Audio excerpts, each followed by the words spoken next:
Jadi baru-baru ini ada seorang konten kreator asal negeri kita tercinta yang obsesi buat ngalahin Mr. Beast. Ya sah-sah aja sih, terserah dia mau ngapain. Tapi yang bikin gigirnya itu cara dia buat ngejar mimpinya itu. Dengan apa? Ya betul, dengan cara ngemis guys.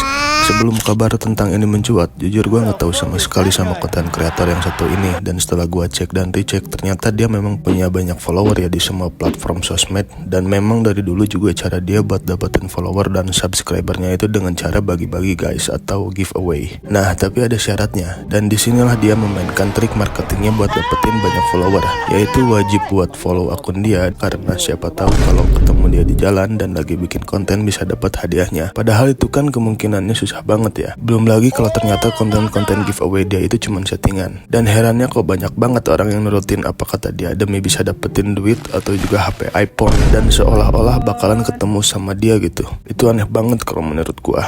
Bayangin aja ya, dia janjiin satu HP iPhone buat dibagiin, dan yang ngikutin syarat dia dengan cara follow itu bisa sampai puluhan atau mungkin ratusan ribu orang. Dan itu yang dibagiin cuma satu iPhone doang. Berarti kan kemungkinannya satu berbanding ratusan ribu orang. Kalau memang benar dia ngasih iPhone-nya, dia balik modalnya juga jauh lebih banyak dari engagement kalian. Dan kalau enggak ya udah gila sih tajirnya. Dia hahaha di dalam istana megahnya ngetawain kalian yang kena jebakan strategi marketingnya, dan sementara kalian yang jadi faktor utama yang bikin dia tajir buat cari seperak buat makan aja susah gitu. Dan herannya para followernya itu masih aja berharap banyak. Cara ini memang cara paling ampuh buat naikin engagement. Tapi kalian juga harus lihat di balik sisi koinnya.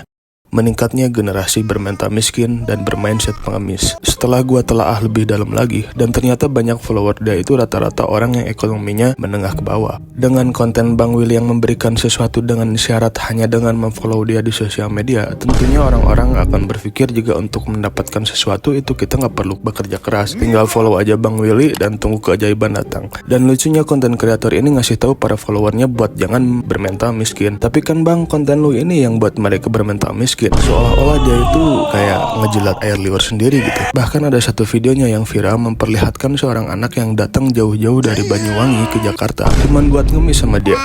Ini kan miris gitu ya. Nih anak gak diundang, gak diapa, datang ke rumah orang yang gak dia kenal cuman buat minta-minta. Jadi anak ini cerita kalau dia sebenarnya itu punya kerjaan di kampungnya. Kerjaannya itu nyari biawak. Cari biawak gitu. Kadang sehari dapat 5. Berapa? Dibayar 60. Satu biawak 60.000. Ya. Sehari dapat 5 biawak. Satu biawaknya itu harganya 60.000. Buset deh. Taruh sebulan aja gaji lu udah di atas UMR. Ngapain ngemis-ngemis? Dan terus mereka berdua ngobrol lah pokoknya masalah kerjaan dia itu. Dan intinya alasan dia gak kerja itu karena males. Dia datang ke rumah Bang Willy buat minta HP karena pengen jadi konten kreator katanya. Bang Willy nolak tuh buat ngasih HP ke adenya. Tapi dia nawarin adek itu buat sekolah. Dan kocaknya si adek ini malah nolak karena alasannya gak mau ngerjain PR. Jujur speechless gua ngelihat hal ini. Ngerjain PR aja kagak mau, apalagi kalau lu jadi konten kreator deh. Mr. Beast kayaknya bakalan ngakak ngeliat ini. Singkat cerita, akhirnya si Ade cuma dapat baju lebaran dan uang. Padahal sebelumnya Bang Willy bilang, Jujur, nih, kalau untuk usia kamu, aku nggak bisa kasih uang. udahlah ya, Bang Willy itu adalah salah satu contoh korban dari konten yang Anda buat. Dan kabarnya memang rumah dia sering juga disambangin sama orang-orang yang gak dikenal buat minta-minta. Iya, sering banget datang kemari cuma hanya minta-minta. Saya keamanan loh, pasti waspada deg-degan. Dan seperti kata pepatah, apa yang kamu tanam itu yang akan kamu tuai. Sangat mencirikan apa yang terjadi sama Bang Willy ini. Jadi gini ya, semakin follower kita banyak, apalagi untuk seorang influencer, seharusnya semakin besar juga tanggung jawabnya. Influencer tersebut harus semakin hati-hati dengan apa yang mau dia sampaikan buat para penontonnya. Dari mulai kata-kata, ide-ide, karena itu nantinya akan berdampak langsung kepada orang banyak. Entah itu secara sadar ataupun gak sadar. Jadi jangan terlalu fokus kepada nyari duit aja. Dari mana duitnya? Tapi lihat juga apa manfaat dan juga dampak yang bisa mereka timbulkan dari konten yang mereka buat. Nah, ada satu video dari Bang Willy juga yang dia sendiri nyebutin bahwasannya dia pengen ngalahin Mr. Beast itu demi membanggakan nama Indonesia. Gua tekenin sekali lagi, gua akan tetap ngalahin Mr. Beast, mengharumkan nama bangsa Indonesia di mata dunia. Kalau dipikir-pikir, kalaupun Bang Willy berhasil nyalip Mr. Beast, apa juga yang harus dibanggainnya gitu. Toh followernya juga hasil ngemis-ngemis kok. Dan juga dari konten giveaway macam begini itu bagian mana yang harus dibanggainnya? Apakah tujuan Mr. Beast dengan 300 juta subscribernya adalah untuk membanggakan nama Amerika? Gak ada ceritanya kayak gitu bro. Tujuan kedua konten kreator ini sebenarnya sama. Ya apalagi kalau bukan buat bisnis. Dan juga yang sebenarnya salah di sini bukan cuma dari konten kreatornya aja, tapi juga dari penontonnya. Entah kenapa mayoritas penduduk Indonesia itu suka banget sama konten-konten yang berbau-bau harta, kekayaan, kemewahan, dan sejenisnya. Kenapa nggak suka sama konten-konten yang mendidik atau mencerdaskan bangsa gitu? Dan karena hal itulah yang akhirnya melahirkan pola pikir masyarakat dengan sifat materialis dan hyperrealistis tanpa diimbangi dengan kondisi finansial mereka yang jauh dari kata mencukupi untuk hal-hal tersebut. Nah, karena mereka sadar atas ketidakmampuan mereka itu, akhirnya membuat mereka ingin menonton konten-konten seperti itu lagi dan lagi sebagai bentuk pelampiasan mereka, bukannya kerja atau berusaha buat meraih apa yang mereka inginkan itu. Dan sekaligus juga melahirkan orang-orang yang ingin segala sesuatu itu dengan cara yang instan, mudah didapat gitu tanpa harus bekerja keras dan banting tulang. Dan ya contohnya seperti Ade tadi yang kita bahas. Gua di sini bukan bermaksud mau menjelekkan adanya, tapi kelakuannya bisa kita jadiin contoh sebagai pembelajaran. Dan gua juga berharap semoga adanya suatu saat sadar dan tidak mengulangi hal-hal seperti ini lagi. Sebagai contohnya lagi, ada satu video dari Bang Brandon Ken yang lagi makan di warung lesehan. Terus di depannya itu ada beberapa anak kecil yang lagi nontonin dia makan. Sepiring aja.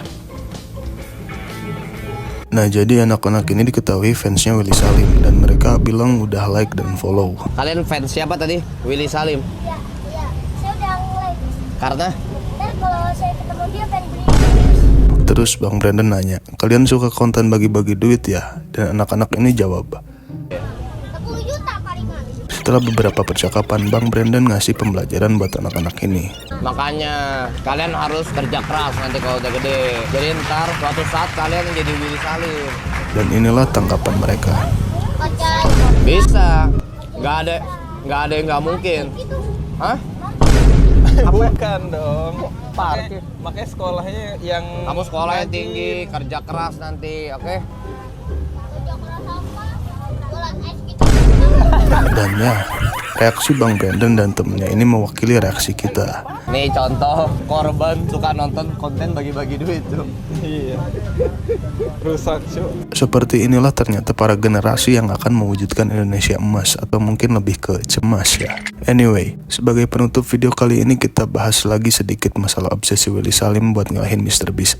Ternyata setelah usahanya mati-matian buat nambah follower, ternyata hasilnya malah menjadi bumerang buat dirinya sendiri. Banyak dari fansnya yang sadar dan akhirnya berbondong-bondong buat unfollow akun dia, dan bahkan diperkirakan akun TikTok Willy Salim turun 2 juta follower dalam waktu 1 minggu. Tapi tentunya ini bukan akhir dari segalanya. Bahkan Bang Willy sudah mempersiapkan senjata besarnya buat ngalahin Mr. Beast. Dan apa senjata yang dimaksud ini? Kita akan bahas mendalam tentang masalah ini di video selanjutnya. Jadi jangan lupa buat subscribe dan nyalain notifikasinya. Sekian dari video ini dan terima kasih sudah menonton.